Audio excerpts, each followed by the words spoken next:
Friedrich Nietzsche nasceu no dia 15 de outubro de 1844 em Leipzig. Cresceu em Naumburg e, segundo sua tradição familiar de pastores protestantes, pensou em seguir a carreira a qual estava supostamente destinado. Nietzsche perde a fé durante sua adolescência e os seus estudos de filologia afastam-no da tentação teológica. Em 1872, escreveu sua primeira grande obra, O Nascimento da Tragédia. Nela, Nietzsche sustenta que a tragédia grega surgiu da fusão de dois componentes, o apolíneo, que representava a medida e a ordem, e o dionisíaco, símbolo da paixão e da intuição. Segundo a tese de Nietzsche, Sócrates teria causado a morte da tragédia e a progressiva separação entre o pensamento e a vida ao impor o ideal racionalista apolíneo. As 10 últimas seções da obra constituem uma rapsódia sobre o renascimento da tragédia. Logo a seguir, Nietzsche entrou em contato com a obra de Voltaire e, depois de uma pausa na produção, escreveu e publicou em 1878 Humano Demasiado Humano, um livro para espíritos livres. Foi um influente filósofo alemão do século XIX. Politicamente, ele foi tanto acolhido por anarquistas como também pelos nazifascistas, com a identificação com a teoria de uma elite de homens fortes dotados de vontade e de domínio. Seja como for, em se tratando de política, são os extremistas ideológicos que cultuam Nietzsche, não os democratas. Foi reconhecido por outros filósofos como fonte inesgotável de percepções originais, estéticas e existenciais, todas elas relevantes e que muito contribuíram para a compreensão do homem moderno e para os fenômenos artísticos e políticos que acometeram o século XX. Logo a seguir, Nietzsche entrou em contato com a obra de Voltaire e, depois de uma pausa na produção, escreveu e publicou em 1878 Humano Demasiado Humano, um livro para espíritos livres. Em 1879, seu estado de saúde obriga-o a deixar o posto de professor. Começa então uma vida errante em busca de um clima favorável, tanto para a sua saúde como para seu pensamento. Não somos como aqueles que chegam a formar o pensamento, senão no meio dos livros. O nosso hábito é pensar do ar livre, andando, saltando, escalando e dançando. Nietzsche não cessa de escrever com um ritmo crescente. Em 1882, Nietzsche publicou A Gaia Ciência e começou a escrever o Assim Falou Zaratustra, quando deu uma estrada em Nice. Em 1883, Nietzsche publica Assim Falou Zaratustra. Sob a máscara de um lendário sábio persa, Nietzsche anuncia a filosofia do eterno, retorno e do super-homem. Disposta a derrotar a moral cristã e o acrescentamento servil, a figura de Nietzsche foi particularmente promovida na Alemanha nazi. O livro Assim Falou Zaratustra era dado a ler aos soldados na frente de batalha para motivar o exército. Isso também acontecera na Primeira Guerra Mundial, como dizia Heidegger. Ele próprio, nietzschiano e nazista, na Alemanha se era contra ou a favor de Nietzsche.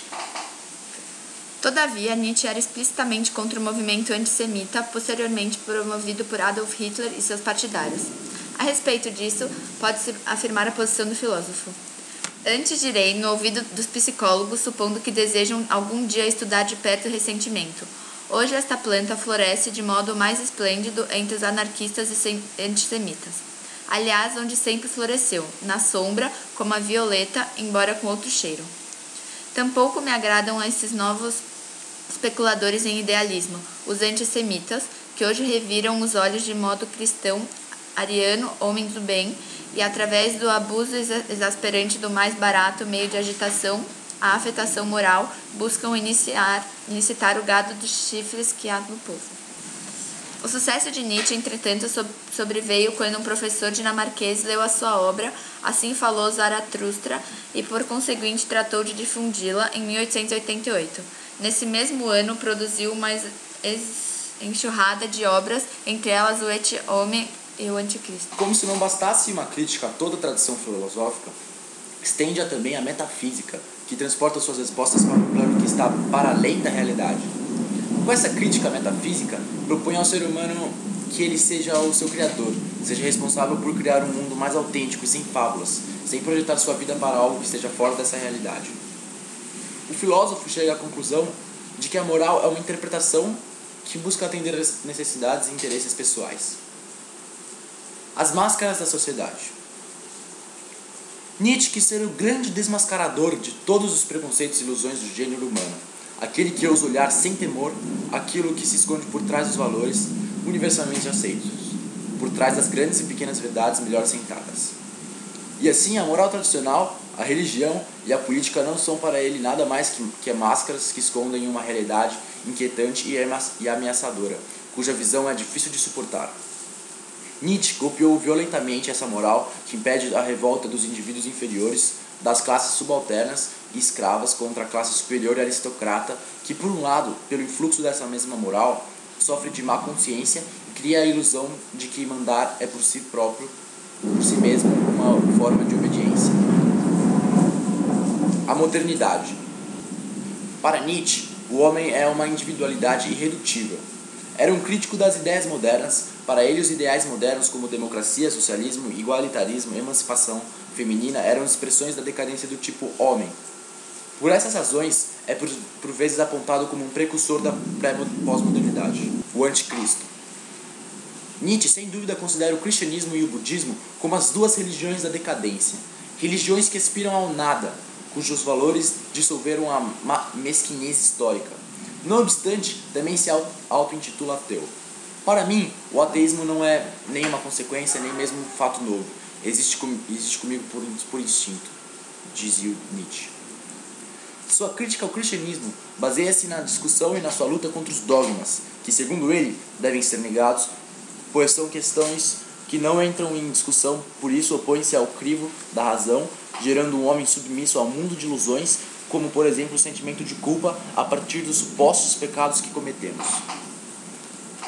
O estilo de Nietzsche.